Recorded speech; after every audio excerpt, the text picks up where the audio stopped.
अस्सलाम वालेकुम गाइस। हमारा आज का टॉपिक जो है that is elimination in alkyl halides. ठीक है, तो as we have already discussed कि हमारे पास जो अल्काइल हैलाइड होता है उसमें जो हैलाइड ग्रुप है वो ज़्यादा इलेक्ट्रोनेगेटिव होता है। तो ये इलेक्ट्रॉन्स जो है अपनी तरफ अट्रैक्ट करता है। एज अ रिज़ल्ट मतलब ये यहाँ पे नेगेटिव इंडक्टिव इफ़ेक्ट शो करता है। इलेक्ट्रॉन्स ये अपनी तरफ अट्रैक्ट करता है तो इस कार्बन पे, इस अल्फ़ा कार्बन पे, इसको जो है हम अल्फ़ा कार्बन कहते हैं। अल्फ़ा कार्बन पे पॉजिटिव चार्ज आएगा। ये जो अल्फ़ा कार्बन है ये अपने पॉजिटिव चार्ज को मिनिमाइज़ करने के लिए इस कार्बन से इलेक्ट्रॉन्स अपनी तरफ अट्रैक्ट करेगा। और इस तरह ये कार्बन जो है इलेक्ट्रॉन्स इस कार्बन हाइड्रोजन का जो बॉन्ड है, मतलब ये बॉन्ड पेयर ऑफ इलेक्ट्रॉन अपनी तरफ अट्रैक्ट करेगा। ठीक है ना। तो इस एज अ रिज़ल्ट जो यहाँ पे हमारे पास हाइड्रोजन है ये इजीली यहाँ से रिमूव होगा। अगर हमारे पास कोई स्ट्रॉन्ग बेस अवेलेबल होगा तो वो स्ट्रॉन्ग बेस जो है वो यहाँ से ये हाइड्रोजन को एब्स्ट्रैक्ट कर लेगा। ठीक है।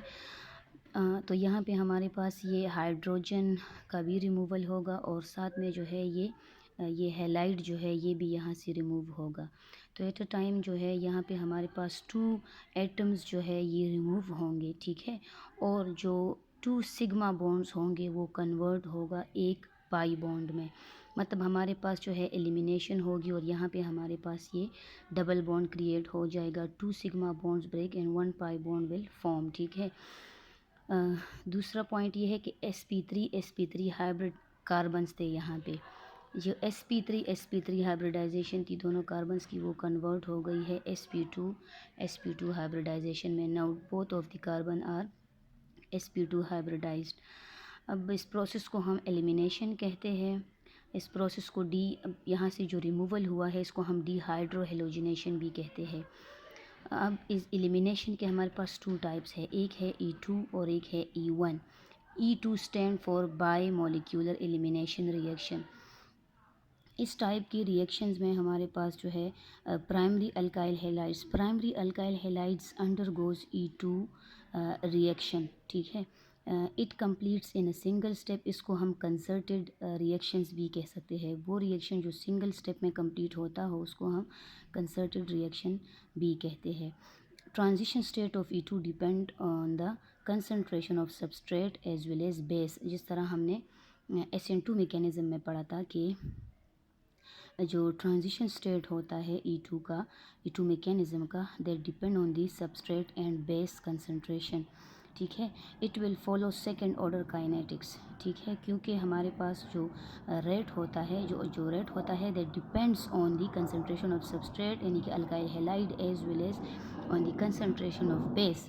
तो इसलिए जो है हमारे पास यहाँ पे सेकेंड ऑर्डर जो है वो फॉलो होता है जस्ट लाइक SN2। ये 6 पॉइंट है कि rate of the reaction will directly proportional to alkyl halide and base. यानी कि अगर हम अल्काइल हैलाइड का कंसंट्रेशन रेस करेंगे तो भी रेट इंक्रीज़ होगा, रेट ऑफ द रिएक्शन बढ़ेगा। और अगर बेस का कंसंट्रेशन ज़्यादा करेंगे तो भी हमारे पास रिएक्शन जो है वो increase, rate of the reaction जो है वो इंक्रीज़ कंसिडर होगा।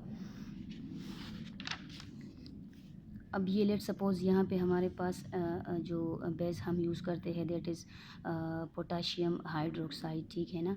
यहाँ पे एट अ टाइम इस ब्रोमाइड का भी रिमूवल होता है और this one is alpha carbon जो फंक्शनल ग्रुप के साथ अटैच्ड होता है that is considered as alpha carbon.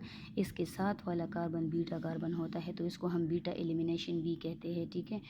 यहाँ से पोटाशियम ब्रोमाइड और वाटर का रिमूवल होता है। ये रिएक्शन हमने अल्कीन की प्रिपरेशन में भी डिस्कस किया था। इसका मैकेनिज़्म कुछ इस तरह से होता है।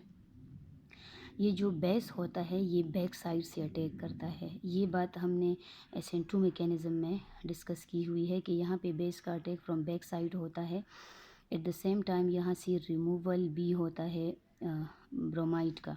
जब ये बेस यहाँ से प्रोटॉन एब्स्ट्रैक्ट करेगा तो ये जो बॉन्डेड इलेक्ट्रॉन्स है they will shift towards this carbon carbon के बीच जो बॉन्ड है। ठीक है, यहाँ पे शिफ्ट होंगे। एज अ रिज़ल्ट यहाँ पे डबल बॉन्ड क्रिएट होगा। जब ये यहाँ से इलेक्ट्रॉन्स ले लेगा, इसकी इलेक्ट्रोनेगेटिविटी ज़्यादा है ब्रोमीन की, ये इलेक्ट्रॉन ले लेगा तो इधर पॉजिटिव चार्ज जनरेट होगा, जिसको ये जो इलेक्ट्रॉन्स है हाइड्रोजन और कार्बन के बीच इसको फिल कर लेगा, ठीक है। यहाँ पे डबल बॉन्ड जनरेट हो जाएगा। तो इसका मतलब है ये जो है इस स्टेप में आपके पास जो है इसको हम ट्रांजिशन स्टेट भी कह सकते हैं। इस स्टेप में आपके पास देखिए बेस का भी इफ़ेक्ट है और जो है अल्काइल हैलाइड का भी इफ़ेक्ट है, ठीक है। तो इसलिए हम कहते हैं कि rate of the reaction is directly dependent on the alkyl halide and base concentration. एक और पॉइंट यहाँ पे ये भी है कि जो E2 टाइप की रिएक्शंस होते हैं दैट विल फॉलो फर्स्ट, जो हमारे पास फर्स्ट डिग्री अल्काइल हैलाइड है, ठीक है, मतलब कि प्राइमरी अल्काइल हैलाइड। वो इसलिए क्योंकि प्राइमरी अल्काइल हैलाइड जो है वो लेस स्टेरिकली हैंडेड है। जब लेस स्टेरिकली हैंडेड होंगे तो बेस का अटैक इजी होगा। जब ज़्यादा स्टेरिकली हैंडेड होंगे तो ये अटैक जो बेस का है वो मुश्किल से होगा और मतलब कि रेट ऑफ द रिएक्शन भी जो है तो डिक्रीज़ होगा। तो हम कहते हैं कि प्राइमरी अल्काइल हैलाइड्स जो है they are more reactive than the secondary and secondary are more reactive than the tertiary one.